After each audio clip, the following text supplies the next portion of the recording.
Under Thomism, everything which exists is intelligible. This is the case because everything which exists is determinate in some sense. There is determinate content or structure to the thing which makes the thing what it is. Usually this is given to a thing through its form. But remember that matter is to form as potency is to act. So form is a principle of intelligibility precisely because it is a principle of actuality, meaning that a thing is intelligible insofar as it is an act. Now, existence is the act of all acts. That is, it is a thing's primary act. So given this, it would follow that everything is intelligible insofar as it exists. So everything which exists is intelligible, like I've said.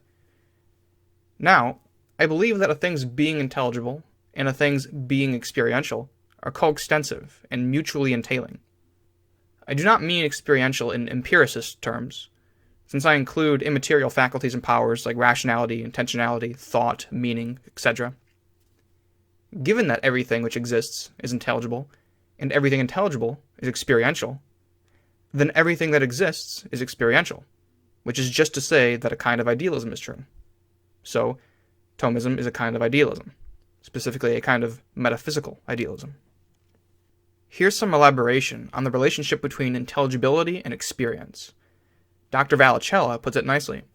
Quote, "Given that thought sometimes makes contact with reality, one can ask, what must real things be like if thought is able to make contact with them? What must these things be like if they are to be intelligible to us? A realist answer is that these mind-independent things must be conformable to our thought, and our thought to them. There must be some sort of isomorphism between thought and thing. Since we cannot grasp anything unstructured, reality must have structure. So there have to be principles of form and organization in things." Unquote. This is the basic hylomorphic starting point. So, from the fact that the experiencing subject can come into contact with reality, that simply entails that reality is experiential. The fact that a thing is intelligible entails that I, as an experiential subject, am able to have some contact with it, and that makes it experiential. Perhaps Aristotle could help me explain what I'm trying to say. Quote, "Let us now summarize our results about soul, and repeat that the soul is in a way all existing things. For existing things are either sensible or thinkable, and knowledge is in a way what is knowable, and sensation is in a way what is sensible, in what way we must inquire. Knowledge and sensation are divided to correspond with the realities, potential knowledge and sensation answering to potentialities, actual knowledge and sensation to actualities. Within the soul, the faculties of knowledge and sensation are potentially these objects. The one what is knowable, the other what is sensible. They must be either the things themselves or their forms. The former alternative is of course impossible. It is not the stone which is present in the soul, but its form. It follows that the soul is analogous to the hand, for as the hand is a tool of tools, so the mind is the form of forms, and sense the forms of sensible things." Unquote.